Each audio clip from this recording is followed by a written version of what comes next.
Morning guys. Well, it's not really morning, it's like 2 o'clock. I am successfully here in Bosnia, but the journey last night was long, really long, and it felt like every time I went to fall asleep I'd get woken back up because the lights would come on. We'd stop at a petrol station, and then we'd be there for 30 minutes with the lights on and everyone was moving about, and then we get to the border at like 2 o'clock. We had to get out the bus for the border, get our passports stamped, and get back on the bus, and then get off the bus again to go through the Bosnian border. So then we had to change a bus like an hour off the border of Bosnia to get us to Sarajevo. Yeah, so it's just a bit of a long night, to be honest with you. I think I probably got about an hour and a half sleep. So travelling isn't always as glam as it looks. Basically, I was told that I could check in here from 8 AM. Yeah, I got here, there was no one at reception, so I just waited. When the person came to reception, she was like, right, you can't really get into the bed.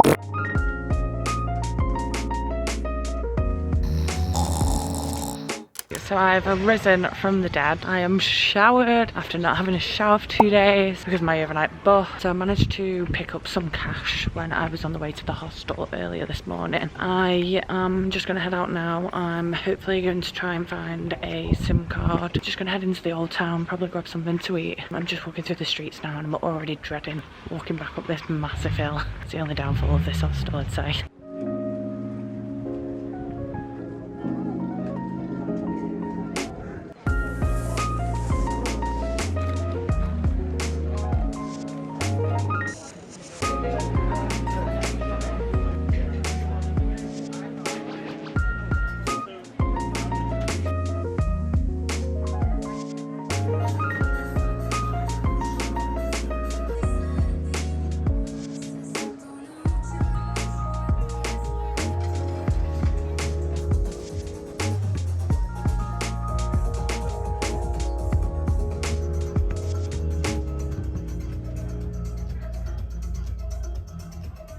Morning guys. Well, it's not really morning.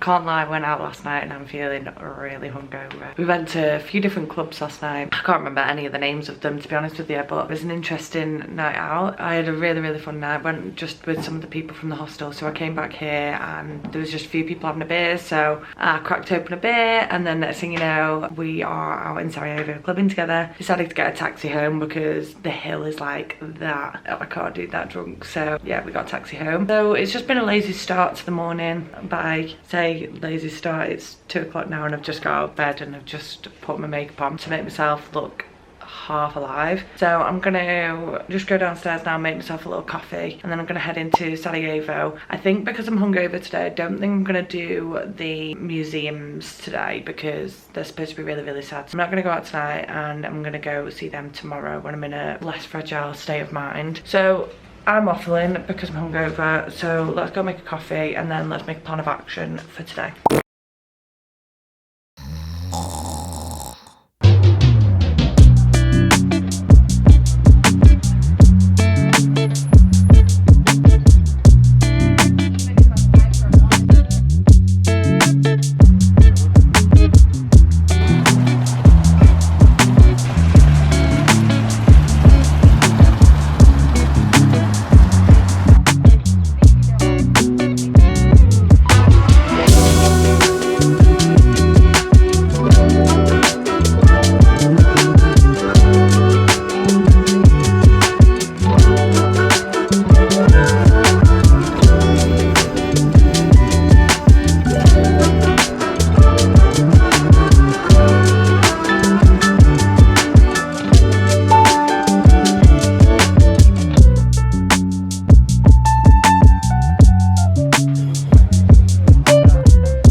Last night I had an early night, made some noodles, you know, Maggie to the saviour again. Yeah, I just went and had an early night. Then this morning I've woken up early, checked out, and then headed straight to the walking tour. So it starts at 11 o'clock and it starts at the National Theatre. I got there literally as the tour started, so I was rushing around a bit this morning. It was a really incredible walking tour. I would very much highly recommend it. I didn't do the evening walking tour. I hear that that's probably more of a general tour, whereas the one this morning was more about like the war that happened here 30 years ago. It was really quite emotionally intense.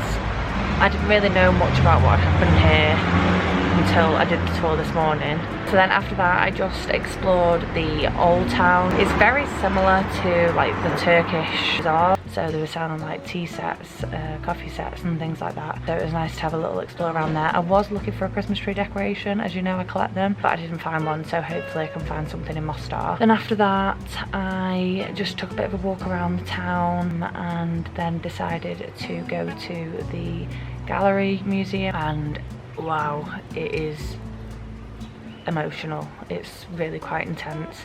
It goes through the genocide that happened here in Bosnia. Feeling a bit, I don't know, I feel a bit different today. I hadn't quite realised I'm walking around the streets now and seeing Sarajevo in a completely different light. I almost feel that before I went to that museum I was a bit ignorant, and yeah, just walking around and seeing that these people actually lived through these experiences, and yeah, it's definitely a bit of a reality check, to be honest with you.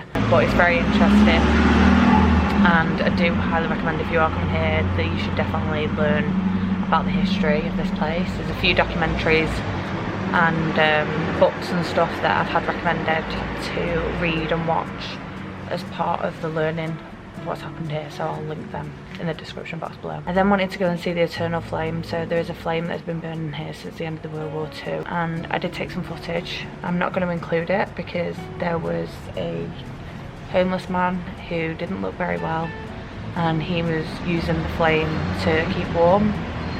So I've just been a bit emotional outside the flame. I don't know if it's just the intensity of everything I've learned today. Like, he probably lived through the war and maybe even, I don't know, lost his family or something. I don't know, but yeah, it just made me made me a little bit emotional. So yeah, I'm not going to include that footage, but definitely go and check it out if you are in Sarajevo. There's a lot of history behind it. So I've just left there now. I'm now going to go to the War Childhood Museum. I think in hindsight I really do wish I'd not left it all to one day, because it's a very taxing day. It's very emotional, but unfortunately I am leaving today to go to Mostar, so I do want to learn as much as possible. There's a lot that I've not been able to see whilst I've been here. It just gives me another reason to come back. But yeah, so I'm going to go into the War Childhood Museum now, and then I'm going to walk back up to the hostel, collect my things and walk to the bus station.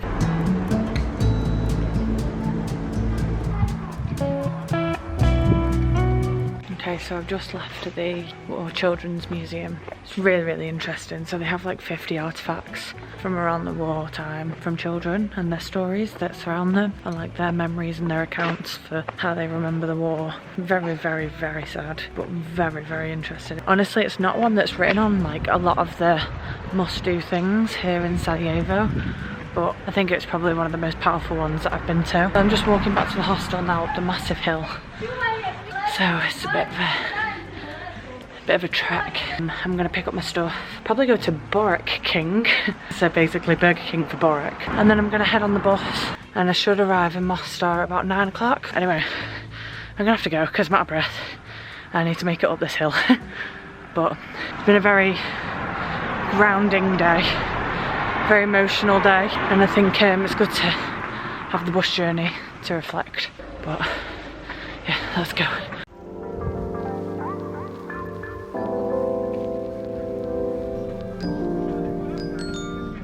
Okay, so I have now arrived here in Mostar. The bus took about 3 hours. It was a little bit early, only about 10 minutes, but yeah, had time to reflect on the bus. It was a very emotional day, but had a great time in Sarajevo. So I'm walking now to the hostel. So I'm going to leave you guys here. If you did like this video, please do like and subscribe and tap the notification bell. And I'll see you in the next one, which will be here in Mostar. Bye for now.